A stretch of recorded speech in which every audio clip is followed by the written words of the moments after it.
ನಮಸ್ತೆ ಫ್ರೆಂಡ್ಸ್, ರಾಜ್ ಜಾಬ್ಸ್ಗೆ ಸ್ವಾಗತ. ಫ್ರೆಂಡ್ಸ್, ಪೋಸ್ಟಲ್ನಿಂದ ನೇಮಕಾತಿ ಹೊಸ ಅಧಿಸೂಚನೆ ಬಿಡುಗಡೆಯಾಗಿದೆ ನೋಡಿ. ಕರ್ನಾಟಕ ಅಂಚೆ ಇಲಾಖೆಯಿಂದ ನೇಮಕಾತಿ ಹೊಸ ಅಧಿಸೂಚನೆ ಆಗಿರುತ್ತೆ. ಬೋತ್ ಮೇಲ್ ಆ್ಯಂಡ್ ಫಿಮೇಲ್, ಪುರುಷ ಮತ್ತು ಮಹಿಳಾ ಅಭ್ಯರ್ಥಿಗಳು ಇಬ್ಬರು ಅರ್ಜಿಗಳನ್ನು ಸಲ್ಲಿಸಬಹುದಾಗಿರುತ್ತೆ. ಹಾಗೆ ಈ ಒಂದು ಹುದ್ದೆಗಳು ಕಾಯಂ ಉದ್ಯೋಗಗಳಾಗಿರ್ತವೆ ನೋಡಿ. ಕರ್ನಾಟಕ ರಾಜ್ಯ ಸರ್ಕಾರಿ ಉದ್ಯೋಗಗಳಾಗಿರ್ತವೆ, ಕಾಯಂ ಉದ್ಯೋಗಗಳಾಗಿರ್ತವೆ. ಹಾಗೆ ಈ ಒಂದು ಹುದ್ದೆಗಳ ನೋಟಿಫಿಕೇಶನ್ ಬೇಕಾದಲ್ಲಿ ನಮ್ಮ ಟೆಲಿಗ್ರಾಮ್ ಚಾನಲ್ ಇರುತ್ತೆ ನೋಡಿ, ಅಲ್ಲಿ ಹೋಗಿ ನೀವು ಹೆಚ್ಚಿನ ಮಾಹಿತಿಗಾಗಿ ನೋಟಿಫಿಕೇಷನ್ನ ಡೌನ್ಲೋಡ್ ಮಾಡ್ಕೊಳ್ಬೋದು. ಹಾಗೆ ಇದುವರೆಗೂ ಯಾರು ನಮ್ಮ ಟೆಲಿಗ್ರಾಮ್ ಚಾನಲ್ನ ಜಾಯ್ನ್ ಆಗಿಲ್ಲ, ಈಗಲೇ ಜಾಯ್ನ್ ಆಗಿ ಹೆಚ್ಚಿನ ಉದ್ಯೋಗ ಮಾಹಿತಿಗಳಿಗಾಗಿ. ಫ್ರೆಂಡ್ಸ್, ಇಲ್ಲಿ ಕಾಣಿಸ್ತಾ ಇದೆ ನೋಡಿ, 29 ಅಕ್ಟೋಬರ್ 2025 ಮೊದಲು ಆನ್ಲೈನ್ ಮೂಲಕ ನೀವು ಅಫಿಷಿಯಲ್ ವೆಬ್ಸೈಟ್ಗೆ ಹೋಗಿ ಅರ್ಜಿಗಳನ್ನು ಸಲ್ಲಿಸಬೇಕಾಗುತ್ತೆ. ಅರ್ಜಿ ಸಲ್ಲಿಕೆಯ ಡೈರೆಕ್ಟ್ ಲಿಂಕು ಏನು ನೇರವಾದ application form link video description ಬಾಕ್ಸಲ್ಲಿ ಇರುತ್ತೆ ನೋಡಿ, ಅಲ್ಲಿ ಹೋಗಿ ನೀವು ಡೈರೆಕ್ಟಾಗಿ ಅಪ್ಲಿಕೇಶನ್ ಫಾರ್ಮನ್ನು ಓಪನ್ ಮಾಡಿ ನೀವು ಅರ್ಜಿಗಳನ್ನು ಸಲ್ಲಿಸಬಹುದು. ನೋಡಿ, ಇಲ್ಲಿ ಕಾಣಿಸ್ತಾ ಇದೆ, ಗ್ರಾಮೀಣ ಡಾಕ್ ಸೇವಕ್ ಕಾರ್ಯನಿರ್ವಾಹಕ ಈ ಒಂದು ಹುದ್ದೆಗಳಿಗೆ ಭರ್ತಿ ಮಾಡಲಿಕ್ಕೆ SLC ಆದಂಥ ಅಭ್ಯರ್ಥಿಗಳಿಂದ ಅರ್ಜಿಗಳನ್ನು ಆಹ್ವಾನಿಸಲಾಗಿದೆ ನೋಡಿ. ನೀವೇನಾದರೂ 10th ಪಾಸ್ ಮಾಡ್ಕೊಂಡಿದ್ರೆ ನೀವು ಈ ಒಂದು ಹುದ್ದೆಗಳಿಗೆ ಅರ್ಜಿಗಳನ್ನು ಸಲ್ಲಿಸಬಹುದು ನೋಡಿ. ಇಂಡಿಯಾ ಪೋಸ್ಟ್ ಪೇಮೆಂಟ್ ಬ್ಯಾಂಕ್ ಏನು ಒಂದು ಕರ್ನಾಟಕ ಅಂಚೆ ಇಲಾಖೆಯಿಂದ ನೇಮಕಾತಿ ಆಗಿರುತ್ತೆ. ಒಟ್ಟು 348 ಹುದ್ದೆಗಳಿದ್ದಾವೆ. ಅಖಿಲ ಭಾರತದಲ್ಲಿ ನೇಮಕಾತಿ ನಡೆಯುತ್ತೆ. ಕರ್ನಾಟಕದಲ್ಲೂ ಕೂಡ ಹುದ್ದೆಗಳಿದ್ದಾವೆ. ಹಾಗೆ ಕರ್ನಾಟಕದಲ್ಲಿ ಎಷ್ಟು ಹುದ್ದೆಗಳಿದ್ದಾವೆ ಅನ್ನುವಂಥ ಮಾಹಿತಿಯನ್ನು ಕೂಡ ಮುಂದೆ ತಿಳಿಸ್ಕೊಡ್ತೀನಿ. ಗ್ರಾಮೀಣ ಡಾಕ್ ಸೇವಕರು ನೋಡಿ, ಕಾರ್ಯನಿರ್ವಾಹಕ ಈ ಒಂದು ಹುದ್ದೆಗಳಿಗೆ ನೇಮಕಾತಿ ನಡೀತಾ ಇದೆ. ತಿಂಗಳಿಗೆ 30,000ದಿಂದ 60,000ವರೆಗೂ ಪರ್ ಮಂತ್ ಸ್ಯಾಲರಿ ಆಗಿರುತ್ತೆ ನೋಡಿ. ಈ ಒಂದು ಹುದ್ದೆಗಳು ಸಂಪೂರ್ಣವಾಗಿ ಕಾಯಂ ಉದ್ಯೋಗಗಳಾಗಿರ್ತವೆ.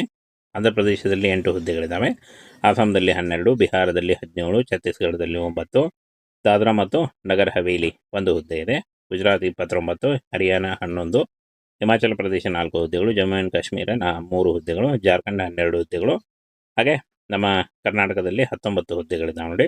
ಹಾಗೆ ಕೇರಳದಲ್ಲಿ 6 ಹುದ್ದೆಗಳು, ಮಧ್ಯಪ್ರದೇಶದಲ್ಲಿ 29 ಹುದ್ದೆಗಳು, ಗೋವಾದಲ್ಲಿ 1 ಹುದ್ದೆಗಳಿದ್ದಾವೆ. ಈ ರೀತಿಯಾಗಿ ಆಲ್ ಇಂಡಿಯಾದಲ್ಲಿ ನೇಮಕಾತಿ ನಡೆಯುತ್ತೆ. ಕರ್ನಾಟಕದಲ್ಲೂ ಕೂಡ ಹುದ್ದೆಗಳಿದ್ದಾವೆ. SLC PUC ಆದಂಥ ಬೋತ್ ಮೇಲ್ ಆ್ಯಂಡ್ ಫಿಮೇಲ್ ಅರ್ಜಿಗಳನ್ನ ಸಲ್ಲಿಸಬಹುದು. ಇನ್ನು ವಯೋಮಿತಿಯನ್ನು ನೋಡೋದಾದರೆ 20ರಿಂದ ಗರಿಷ್ಠ 35 ವರ್ಷದ ಒಳಗಿನವರು ನೀವೇನಾದರೂ ಆಗಿದ್ದರೆ ನೀವು ಅರ್ಜಿಗಳನ್ನು ಸಲ್ಲಿಸಬಹುದು. OBC ಅಭ್ಯರ್ಥಿಗಳಿಗೆ 3 ವರ್ಷ, SC ಅಭ್ಯರ್ಥಿಗಳಿಗೆ 5 ವರ್ಷ, PWD ಅಭ್ಯರ್ಥಿಗಳಿಗೆ 10 ವರ್ಷಗಳ ವಯೋಮಿತಿ ಸಡಿಲಿಕೆ ಕೂಡ ಇರುತ್ತೆ ನೋಡಿ. ಆದಷ್ಟು ನಿಮ್ಮ ವಯಸ್ಸಿನ ಲೆಕ್ಕಾಚಾರ ಮಾಡಿಕೊಂಡು ನೀವು ಈ ಒಂದು ಹುದ್ದೆಗಳಿಗೆ ಅರ್ಜಿಗಳನ್ನು ಸಲ್ಲಿಸಬಹುದು. ಹಾಗೆ ಇದುವರೆಗೂ ಯಾರು ನಮ್ಮ ಟೆಲಿಗ್ರಾಮ್ ಚಾನಲ್ಗೆ ಜಾಯ್ನ್ ಆಗಿಲ್ಲ, ಈಗಲೇ ಜಾಯ್ನ್ ಆಗಿ ಹೆಚ್ಚಿನ ಉದ್ಯೋಗ ಮಾಹಿತಿಗಳಿಗಾಗಿ ಪ್ರತಿಯೊಂದು ಹುದ್ದೆಗಳ ಅಪ್ಡೇಟು ಅಲ್ಲಿರುತ್ತೆ ನೋಡಿ.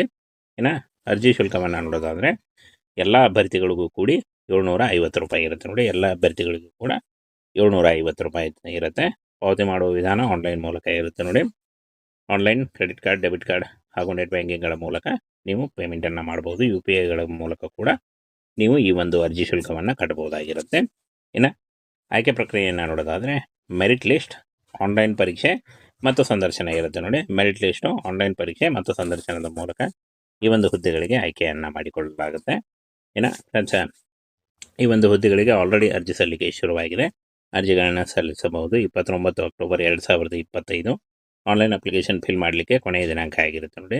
ಆನ್ಲೈನ್ ಅಪ್ಲೈ ಮಾಡುವಾಗ caste income certificate, photo, educational documents, ನಿಮ್ಮ ಆಧಾರ್ ಕಾರ್ಡು ಇಷ್ಟನ್ನು ತೆಗೆದುಕೊಂಡು ನೀವು ಆನ್ಲೈನ್ ಮೂಲಕ ಈ ಒಂದು ಆಫಿಷಿಯಲ್ ವೆಬ್ಸೈಟ್ನ ಲಿಂಕು ಏನು ಅಪ್ಲಿಕೇಶನ್ ಫಾರ್ಮನ್ನು ಲಿಂಕು ವಿಡಿಯೋ ಡಿಸ್ಕ್ರಿಪ್ಷನ್ ಬಾಕ್ಸಲ್ಲಿ ಇರುತ್ತೆ ನೋಡಿ, ಅಲ್ಲಿ ಹೋಗಿ ನೀವು ಡೈರೆಕ್ಟಾಗಿ ಅಪ್ಲಿಕೇಶನ್ ಫಾರ್ಮನ್ನು ಓಪನ್ ಮಾಡಿಕೊಂಡು ಡೈರೆಕ್ಟಾಗಿ ಅರ್ಜಿಗಳನ್ನ ಸಲ್ಲಿಸಬಹುದಾಗಿರುತ್ತೆ.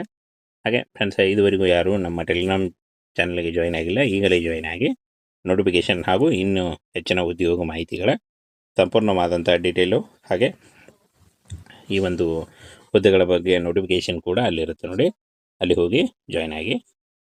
ಫ್ರೆಂಡ್ಸ್, ಪೋಸ್ಟಲ್ನಿಂದ ನೇಮಕಾತಿ ಹೊಸ ಅಧಿಸೂಚನೆ ಬಿಡುಗಡೆಯಾಗಿದೆ ನೋಡಿ. ಕರ್ನಾಟಕ ಅಂಚೆ ಇಲಾಖೆಯಿಂದ ನೇಮಕಾತಿ ಹೊಸ ಅಧಿಸೂಚನೆ ಆಗಿರುತ್ತೆ. ಬೋತ್ ಮೇಲ್ ಆ್ಯಂಡ್ ಫಿಮೇಲ್, ಪುರುಷ ಮತ್ತು ಮಹಿಳಾ ಅಭ್ಯರ್ಥಿಗಳು ಇಬ್ಬರು ಅರ್ಜಿಗಳನ್ನು ಸಲ್ಲಿಸಬಹುದಾಗಿರುತ್ತೆ. ಹಾಗೆ ಈ ಒಂದು ಹುದ್ದೆಗಳು ಕಾಯಂ ಉದ್ಯೋಗಗಳಾಗಿರ್ತವೆ ನೋಡಿ. ಕರ್ನಾಟಕ ರಾಜ್ಯ ಸರ್ಕಾರಿ ಉದ್ಯೋಗಗಳಾಗಿರ್ತವೆ, ಕಾಯಂ ಉದ್ಯೋಗಗಳಾಗಿರ್ತವೆ. ಹಾಗೆ ಈ ಒಂದು ಹುದ್ದೆಗಳ ನೋಟಿಫಿಕೇಷನ್ ಬೇಕಾದಲ್ಲಿ ನಮ್ಮ ಟೆಲಿಗ್ರಾಮ್ ಚಾನಲ್ ಇರುತ್ತೆ ನೋಡಿ, ಅಲ್ಲಿ ಹೋಗಿ ನೀವು ಹೆಚ್ಚಿನ ಮಾಹಿತಿಗಾಗಿ ನೋಟಿಫಿಕೇಷನ್ನ ಡೌನ್ಲೋಡ್ ಮಾಡ್ಕೊಳ್ಬೋದು. ಹಾಗೆ ಇದುವರೆಗೂ ಯಾರು ನಮ್ಮ ಟೆಲಿಗ್ರಾಮ್ ಚಾನಲ್ನ ಜಾಯ್ನ್ ಆಗಿಲ್ಲ, ಈಗಲೇ ಜಾಯ್ನ್ ಆಗಿ ಹೆಚ್ಚಿನ ಉದ್ಯೋಗ ಮಾಹಿತಿಗಳಿಗಾಗಿ. ಫ್ರೆಂಡ್ಸ್, ಇಲ್ಲಿ ಕಾಣಿಸ್ತಾ ಇದೆ ನೋಡಿ, 29 ಅಕ್ಟೋಬರ್ 2025 ಮೊದಲು ಆನ್ಲೈನ್ ಮೂಲಕ ನೀವು ಅಫಿಷಿಯಲ್ ವೆಬ್ಸೈಟ್ಗೆ ಹೋಗಿ ಅರ್ಜಿಗಳನ್ನು ಸಲ್ಲಿಸಬೇಕಾಗುತ್ತೆ. ಅರ್ಜಿ ಸಲ್ಲಿಕೆಯ ಡೈರೆಕ್ಟ್ ಲಿಂಕು ಏನು ನೇರವಾದ application form link video description ಬಾಕ್ಸಲ್ಲಿ ಇರುತ್ತೆ ನೋಡಿ, ಅಲ್ಲಿ ಹೋಗಿ ನೀವು ಡೈರೆಕ್ಟಾಗಿ ಅಪ್ಲಿಕೇಶನ್ ಫಾರ್ಮನ್ನು ಓಪನ್ ಮಾಡಿ ನೀವು ಅರ್ಜಿಗಳನ್ನು ಸಲ್ಲಿಸಬಹುದು ನೋಡಿ. ಇಲ್ಲಿ ಕಾಣಿಸ್ತಾ ಇದೆ, ಗ್ರಾಮೀಣ ಡಾಕ್ ಸೇವಕ್ ಕಾರ್ಯನಿರ್ವಾಹಕ ಈ ಒಂದು ಹುದ್ದೆಗಳಿಗೆ ಭರ್ತಿ ಮಾಡಲಿಕ್ಕೆ SLC ಆದಂಥ ಅಭ್ಯರ್ಥಿಗಳಿಂದ ಅರ್ಜಿಗಳನ್ನ ಆಹ್ವಾನಿಸಲಾಗಿದೆ ನೋಡಿ. ನೀವೇನಾದರೂ 10th ಪಾಸ್ ಮಾಡ್ಕೊಂಡಿದ್ರೆ ನೀವು ಈ ಒಂದು ಹುದ್ದೆಗಳಿಗೆ ಅರ್ಜಿಗಳನ್ನ ಸಲ್ಲಿಸಬಹುದು ನೋಡಿ. ಇಂಡಿಯಾ ಪೋಸ್ಟ್ ಪೇಮೆಂಟ್ ಬ್ಯಾಂಕ್ ಏನು ಒಂದು ಕರ್ನಾಟಕ ಅಂಚೆ ಇಲಾಖೆಯಿಂದ ನೇಮಕಾತಿ ಆಗಿರುತ್ತೆ. ಒಟ್ಟು 348 ಹುದ್ದೆಗಳಿದ್ದಾವೆ. ಅಖಿಲ ಭಾರತದಲ್ಲಿ ನೇಮಕಾತಿ ನಡೆಯುತ್ತೆ. ಕರ್ನಾಟಕದಲ್ಲೂ ಕೂಡ ಹುದ್ದೆಗಳಿದ್ದಾವೆ. ಹಾಗೆ ಕರ್ನಾಟಕದಲ್ಲಿ ಎಷ್ಟು ಹುದ್ದೆಗಳಿದ್ದಾವೆ ಅನ್ನುವಂಥ ಮಾಹಿತಿಯನ್ನು ಕೂಡ ಮುಂದೆ ತಿಳಿಸ್ಕೊಡ್ತೀನಿ. ಗ್ರಾಮೀಣ ಡಾಕ್ ಸೇವಕರು ನೋಡಿ, ಕಾರ್ಯನಿರ್ವಾಹಕ ಈ ಒಂದು ಹುದ್ದೆಗಳಿಗೆ ನೇಮಕಾತಿ ನಡೀತಾ ಇದೆ. ತಿಂಗಳಿಗೆ 30,000ದಿಂದ 60,000ವರೆಗೂ ಪರ್ ಮಂತ್ ಸ್ಯಾಲರಿ ಆಗಿರುತ್ತೆ ನೋಡಿ. ಈ ಒಂದು ಹುದ್ದೆಗಳು ಸಂಪೂರ್ಣವಾಗಿ ಕಾಯಂ ಉದ್ಯೋಗಗಳಾಗಿರ್ತವೆ. ಆಂಧ್ರ ಪ್ರದೇಶದಲ್ಲಿ 8 ಹುದ್ದೆಗಳಿದ್ದಾವೆ. ಅಸ್ಸಾಂದಲ್ಲಿ 12, ಬಿಹಾರದಲ್ಲಿ 17, ಛತ್ತೀಸ್ಗಢದಲ್ಲಿ 9, ದಾದ್ರಾ ಮತ್ತು ನಗರ್ ಹವೇಲಿ 1 ಹುದ್ದೆ ಇದೆ. ಗುಜರಾತ್ 29, ಹರಿಯಾಣ 11, ಹಿಮಾಚಲ ಪ್ರದೇಶ 4 ಹುದ್ದೆಗಳು, ಜಮ್ಮು ಆ್ಯಂಡ್ ಕಾಶ್ಮೀರ 3 ಹುದ್ದೆಗಳು, ಜಾರ್ಖಂಡ್ 12 ಹುದ್ದೆಗಳು, ಹಾಗೆ ನಮ್ಮ ಕರ್ನಾಟಕದಲ್ಲಿ 19 ಹುದ್ದೆಗಳಿದ್ದಾವೆ ನೋಡಿ. ಹಾಗೆ ಕೇರಳದಲ್ಲಿ 6 ಹುದ್ದೆಗಳು, ಮಧ್ಯಪ್ರದೇಶದಲ್ಲಿ 29 ಹುದ್ದೆಗಳು, ಗೋವಾದಲ್ಲಿ 1 ಹುದ್ದೆಗಳಿದ್ದಾವೆ. ಈ ರೀತಿಯಾಗಿ ಆಲ್ ಇಂಡಿಯಾದಲ್ಲಿ ನೇಮಕಾತಿ ನಡೆಯುತ್ತೆ. ಕರ್ನಾಟಕದಲ್ಲೂ ಕೂಡ ಹುದ್ದೆಗಳಿದ್ದಾವೆ. SLC PUC ಆದಂಥ ಬೋತ್ ಮೇಲ್ ಆ್ಯಂಡ್ ಫಿಮೇಲ್ ಅರ್ಜಿಗಳನ್ನ ಸಲ್ಲಿಸಬಹುದು. ಇನ್ನು ವಯೋಮಿತಿಯನ್ನು ನೋಡೋದಾದರೆ 20ರಿಂದ ಗರಿಷ್ಠ 35 ವರ್ಷದ ಒಳಗಿನವರು ನೀವೇನಾದರೂ ಆಗಿದ್ದರೆ ನೀವು ಅರ್ಜಿಗಳನ್ನು ಸಲ್ಲಿಸಬಹುದು. OBC ಅಭ್ಯರ್ಥಿಗಳಿಗೆ 3 ವರ್ಷ, SC ಅಭ್ಯರ್ಥಿಗಳಿಗೆ 5 ವರ್ಷ, PWD ಅಭ್ಯರ್ಥಿಗಳಿಗೆ 10 ವರ್ಷಗಳ ವಯೋಮಿತಿ ಸಡಿಲಿಕೆ ಕೂಡ ಇರುತ್ತೆ ನೋಡಿ. ಆದಷ್ಟು ನಿಮ್ಮ ವಯಸ್ಸಿನ ಲೆಕ್ಕಾಚಾರ ಮಾಡಿಕೊಂಡು ನೀವು ಈ ಒಂದು ಹುದ್ದೆಗಳಿಗೆ ಅರ್ಜಿಗಳನ್ನು ಸಲ್ಲಿಸಬಹುದು. ಹಾಗೆ ಇದುವರೆಗೂ ಯಾರು ನಮ್ಮ ಟೆಲಿಗ್ರಾಮ್ ಚಾನಲ್ಗೆ ಜಾಯ್ನ್ ಆಗಿಲ್ಲ, ಈಗಲೇ ಜಾಯ್ನ್ ಆಗಿ ಹೆಚ್ಚಿನ ಉದ್ಯೋಗ ಮಾಹಿತಿಗಳಿಗಾಗಿ ಪ್ರತಿಯೊಂದು ಹುದ್ದೆಗಳ ಅಪ್ಡೇಟು ಅಲ್ಲಿರುತ್ತೆ ನೋಡಿ. ಇನ್ನು ಅರ್ಜಿ ಶುಲ್ಕವನ್ನು ನೋಡೋದಾದರೆ ಎಲ್ಲ ಅಭ್ಯರ್ಥಿಗಳಿಗೂ ಕೂಡಿ 750 ರೂಪಾಯಿ ಇರುತ್ತೆ ನೋಡಿ. ಎಲ್ಲ ಅಭ್ಯರ್ಥಿಗಳಿಗೂ ಕೂಡ 750 ರೂಪಾಯಿ ಇರುತ್ತೆ. ಪಾವತಿ ಮಾಡುವ ವಿಧಾನ ಆನ್ಲೈನ್ ಮೂಲಕ ಇರುತ್ತೆ ನೋಡಿ. Online credit card, debit card ಹಾಗೂ ನೆಟ್ ಬ್ಯಾಂಕಿಂಗ್ಗಳ ಮೂಲಕ ನೀವು ಪೇಮೆಂಟನ್ನು ಮಾಡ್ಬೋದು. UPIಗಳ ಮೂಲಕ ಕೂಡ ನೀವು ಈ ಒಂದು ಅರ್ಜಿ ಶುಲ್ಕವನ್ನು ಕಟ್ಟಬಹುದಾಗಿರುತ್ತೆ. ಇನ್ನು ಆಯ್ಕೆ ಪ್ರಕ್ರಿಯೆಯನ್ನು ನೋಡೋದಾದರೆ ಮೆರಿಟ್ ಲಿಸ್ಟ್, ಆನ್ಲೈನ್ ಪರೀಕ್ಷೆ ಮತ್ತು ಸಂದರ್ಶನ ಇರುತ್ತೆ ನೋಡಿ. ಮೆರಿಟ್ ಲಿಸ್ಟು, ಆನ್ಲೈನ್ ಪರೀಕ್ಷೆ ಮತ್ತು ಸಂದರ್ಶನದ ಮೂಲಕ ಈ ಒಂದು ಹುದ್ದೆಗಳಿಗೆ ಆಯ್ಕೆಯನ್ನು ಮಾಡಿಕೊಳ್ಳಲಾಗುತ್ತೆ. ಇನ್ನು ಫ್ರೆಂಡ್ಸ್, ಈ ಒಂದು ಹುದ್ದೆಗಳಿಗೆ ಆಲ್ರೆಡಿ ಅರ್ಜಿ ಸಲ್ಲಿಕೆ ಶುರುವಾಗಿದೆ. ಅರ್ಜಿಗಳನ್ನು ಸಲ್ಲಿಸಬಹುದು. 29 ಅಕ್ಟೋಬರ್ 2025 ಆನ್ಲೈನ್ ಅಪ್ಲಿಕೇಶನ್ ಫಿಲ್ ಮಾಡಲಿಕ್ಕೆ ಕೊನೆಯ ದಿನಾಂಕ ಆಗಿರುತ್ತೆ ನೋಡಿ. ಆನ್ಲೈನ್ ಅಪ್ಲೈ ಮಾಡುವಾಗ caste income certificate, photo, educational documents, ನಿಮ್ಮ ಆಧಾರ್ ಕಾರ್ಡು ಇಷ್ಟನ್ನು ತೆಗೆದುಕೊಂಡು ನೀವು ಆನ್ಲೈನ್ ಮೂಲಕ ಈ ಒಂದು ಆಫಿಷಿಯಲ್ ವೆಬ್ಸೈಟ್ನ ಲಿಂಕು ಏನು ಅಪ್ಲಿಕೇಶನ್ ಫಾರ್ಮನ್ನು ಲಿಂಕು ವಿಡಿಯೋ ಡಿಸ್ಕ್ರಿಪ್ಷನ್ ಬಾಕ್ಸಲ್ಲಿ ಇರುತ್ತೆ ನೋಡಿ. ಅಲ್ಲಿ ಹೋಗಿ ನೀವು ಡೈರೆಕ್ಟಾಗಿ ಅಪ್ಲಿಕೇಶನ್ ಫಾರ್ಮನ್ನು ಓಪನ್ ಮಾಡಿಕೊಂಡು ಡೈರೆಕ್ಟಾಗಿ ಅರ್ಜಿಗಳನ್ನ ಸಲ್ಲಿಸಬಹುದಾಗಿರುತ್ತೆ.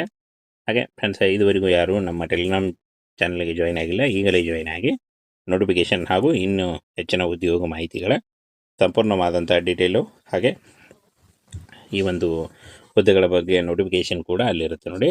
ಅಲ್ಲಿ ಹೋಗಿ ಜಾಯ್ನ್ ಆಗಿ